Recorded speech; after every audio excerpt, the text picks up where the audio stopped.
In this video, I'm running Acustica Audio's Lava plugin through a variety of microphones and instrument/vocal sources.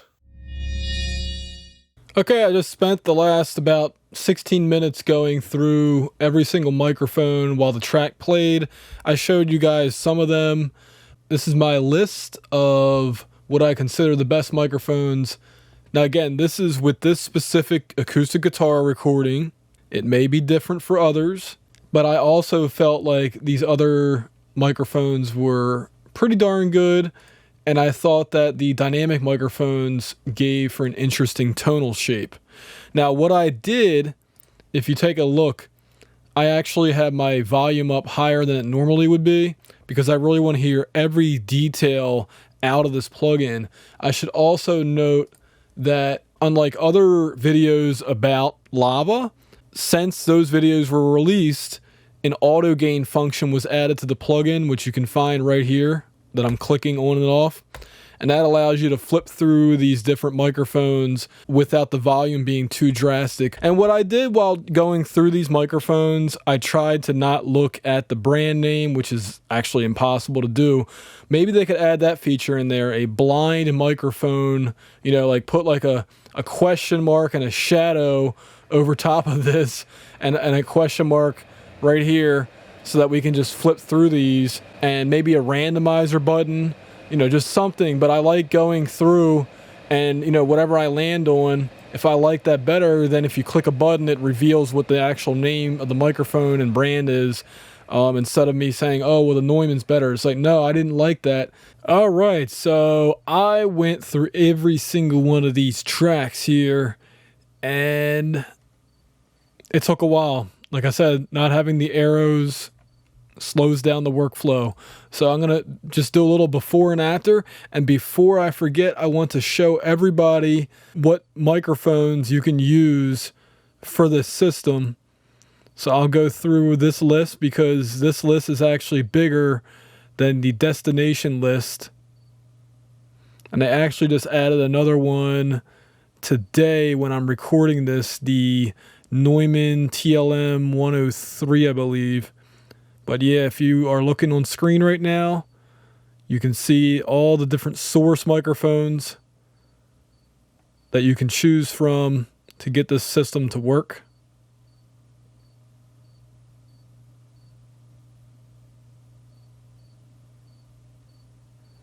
Interesting list. There's the TLM 103.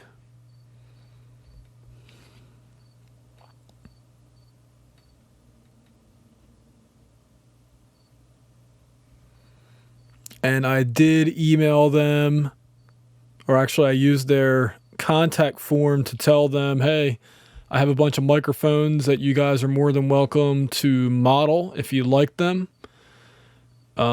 Specifically the SE Electronics microphones, and also my MXL 603S that I love.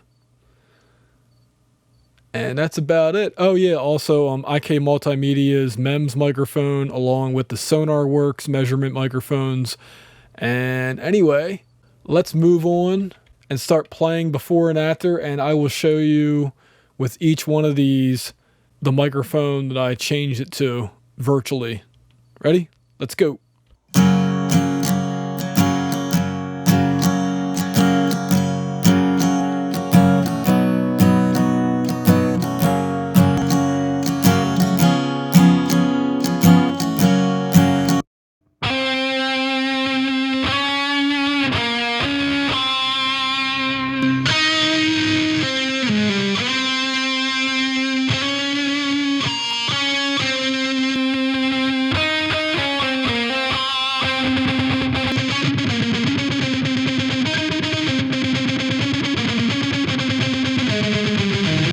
Double tracked acoustic guitars, hard panned left and right.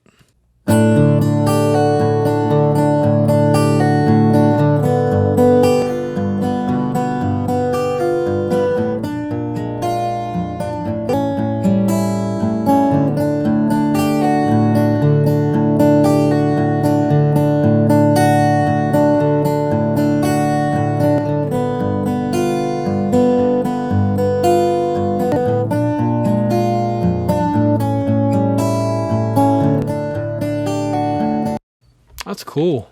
That really did add some extra something in there.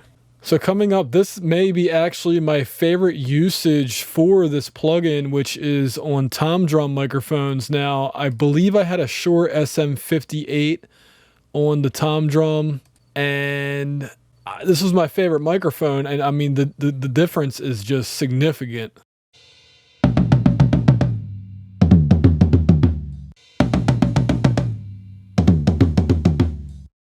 So that gets you at a very good starting point. And obviously you would never put an expensive microphone right near a tom drum because the drumsticks will hit it and then there goes your vintage microphone. But with this, it can get the job done pretty well. Drum overheads using the same microphone transformation. And what I really liked about this is I never 100% liked the Audio-Technica AT4040s on the overheads. I thought that they were a little bit harsh, and transforming it, quote unquote, to the Neumann KM184 took the edge off of the high end, off the presence. Check it out. Before and after.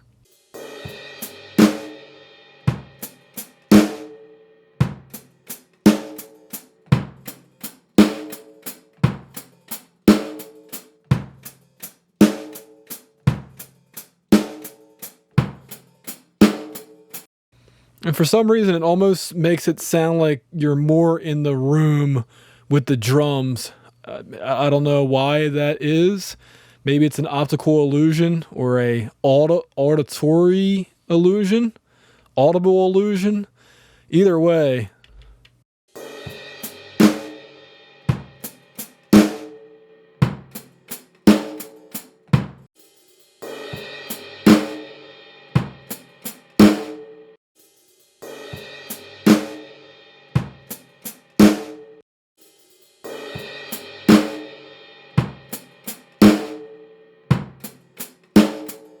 Moving on. So this is cool because it's the bottom snare drum microphone, which was an SM57, and I basically put a Neumann M149 in its place.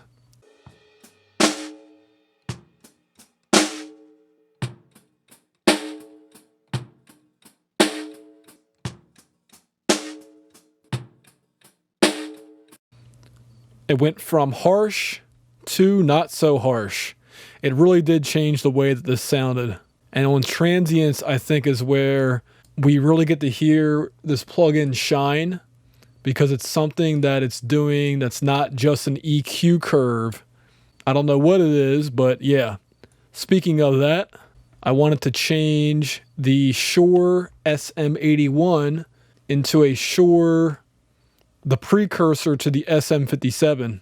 I was very curious to hear what the difference would be in this case. This is before with the real mic.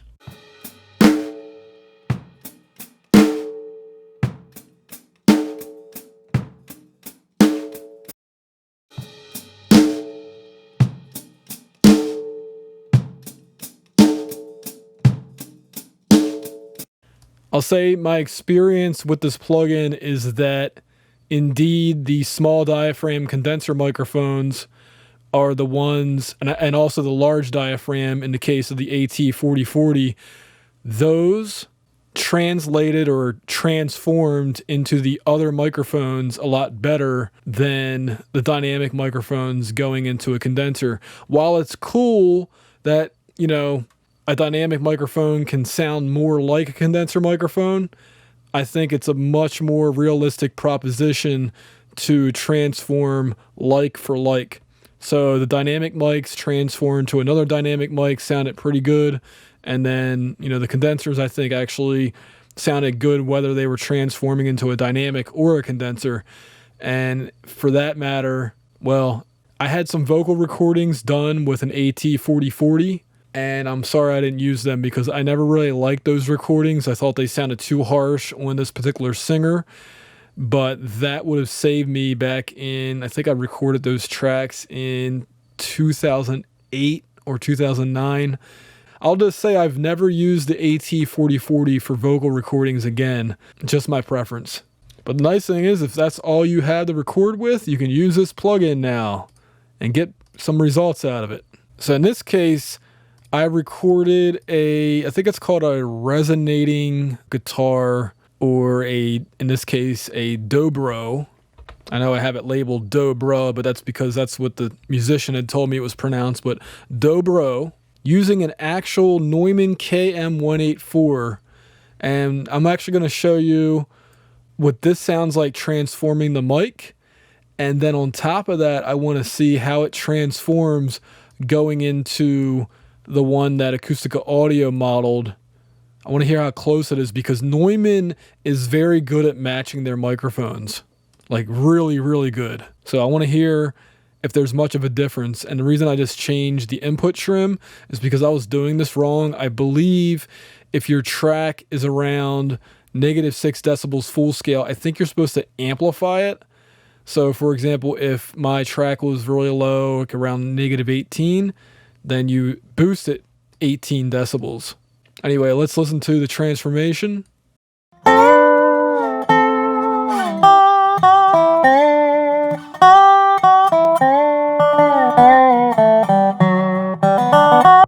So yeah, I made it dollar sounding.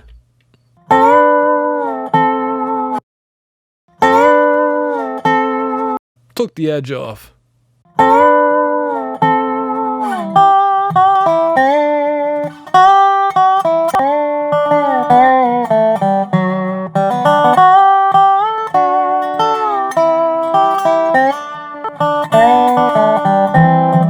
And let's transform it into itself. I'm very curious to hear what this does. Y'all ready? Now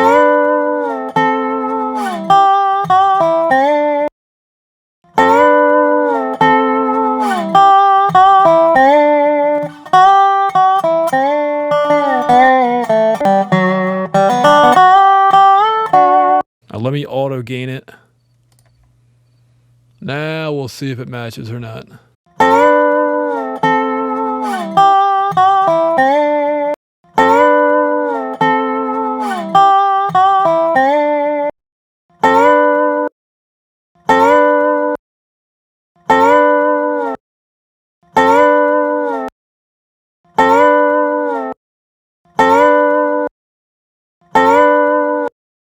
Let me know what you all think in the comments below. And then we have some lead vocals coming up. Oh, that's right. I put other plugins on here. So, yeah. I'm going to shut my mouth since the air conditioner is about to come on. You're not sure that you love me, but you're not sure enough to let me go. Baby, it ain't fair, you know, to just keep me hanging around. You don't wanna hurt me, you don't wanna see my tears, so I used to stand there just watching me drown. And it's alright, I'll be fine, don't worry about this heart of mine, just take your love and a hit. This one was a little bit trickier, so I ended up dolling it. It was recorded with a Shure SM7b, and it still had a lot of sibilance. It also was not recorded with the same preamp as the track above. I believe it was a Soundcraft mixing board preamp of some sort. And it's alright, I'll be fine, don't worry about this heart of mine, just there's nothing you can do or say, you're gonna break my heart anyway, so just there's nothing you can do or say, you're gonna break my heart anyway. There's nothing you can do or say, you're gonna. And then here's all the plugins on. I'll just combine both tracks since they are from the same song, the same live recording. Ready? Ready? You're not sure that you love me, but you're not sure enough to let me go. And there was a CPU glitch, so let me go disable these.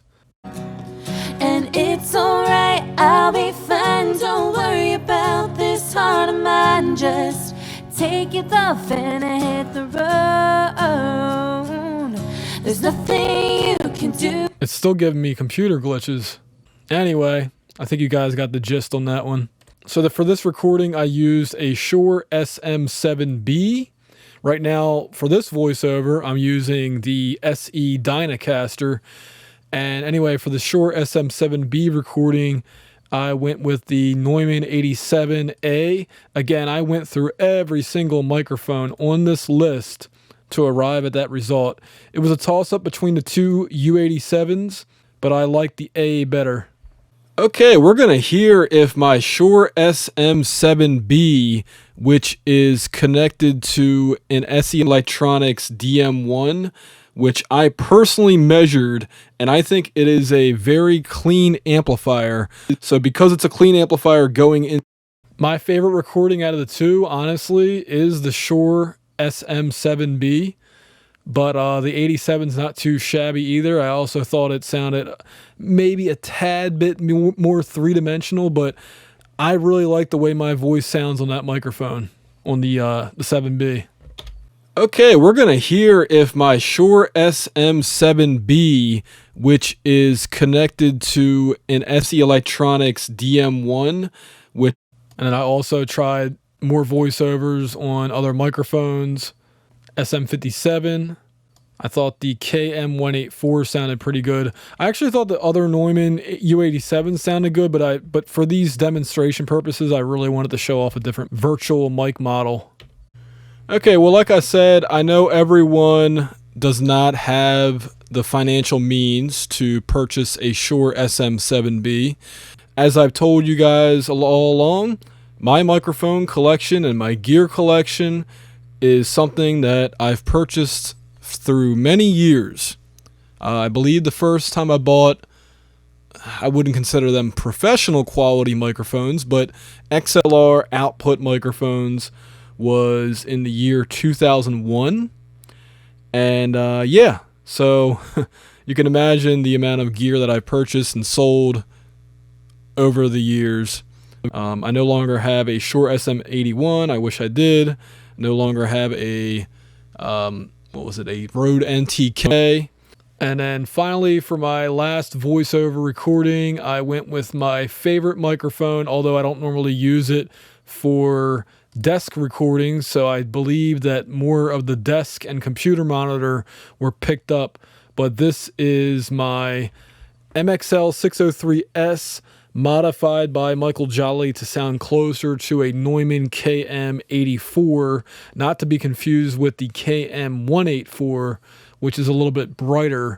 So here we go. All right, quick recording with the MXL 603S. I don't like using this microphone too much other than for like video shoots and things like that. Anyway, this one, I'm going to read from the user manual that I got from Michael Jolly. Oh, I still have the cover for it. Can't believe that. Okay, so this is... All right, quick recording with the MXL 603S. All right, quick recording with the MXL 603S. All right, quick recording with the MXL 603. All right, quick recording with the MXL 603S. And then I think I'll switch it to the 84. I'm sorry, the U87.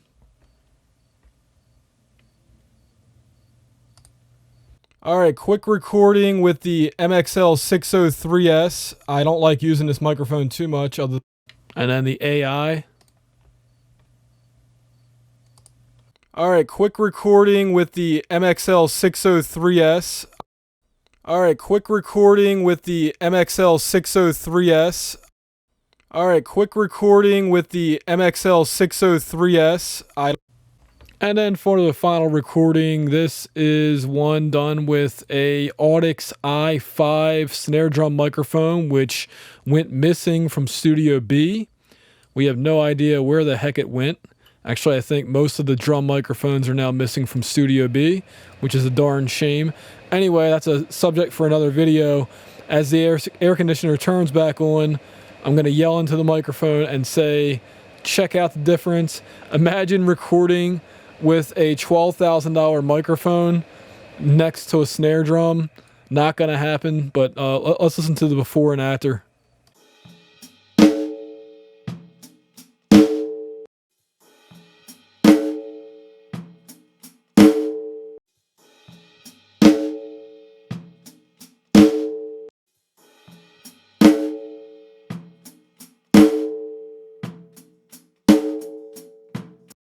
So I got a bonus track out of this vocal recording, which was done with a Shure SM7b.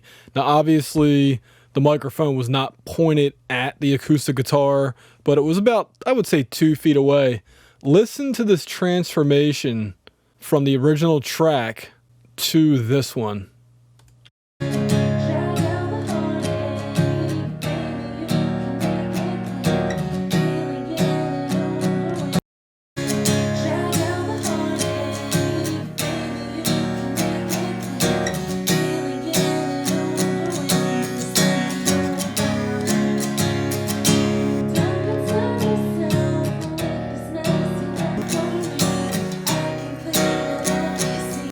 Now, I won't be using this microphone transformation, we'll call it, on the lead vocal, but that's pretty cool. It definitely adds condenser qualities where you're hearing more of the room than you are, if you could, I guess, EQ it. There's something else going on with Lava than just an EQ curve. So do I think Lava can transform an SM57 or a Shure SM7b into a Neumann U87 or 67 or what have you? No, but I do think it is a great helper plugin that'll give you a better starting point, perhaps, than your affordable microphones can. Or if you've recorded, let's say, with the wrong microphone on a vocal, or let's say maybe you have a snare drum microphone that you don't want to have a very expensive microphone near, it works. Now here's the real challenge to Acustica. I like them to model or sample this microphone. This is the Pyle PD-MIK1. It's the cheapest microphone on Amazon at the time that I purchased it. And it sounds great. I highly recommend this microphone. By the way, this microphone will be appearing in a future Real Home Recording video. I've had this microphone for like 2 or 3 years, and I just haven't gotten around to making the video. Anyway, check out Acustica Lava. You can try it out for yourself for free right now. I believe it's like I want to say a 30-day trial at least. And if you like it, consider buying it.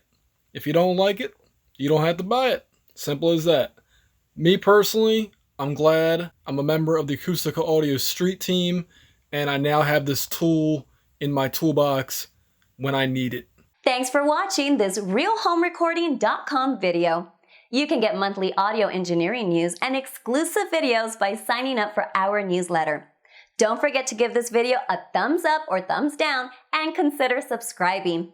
Have some questions? Feel free to ask them in the comment section below.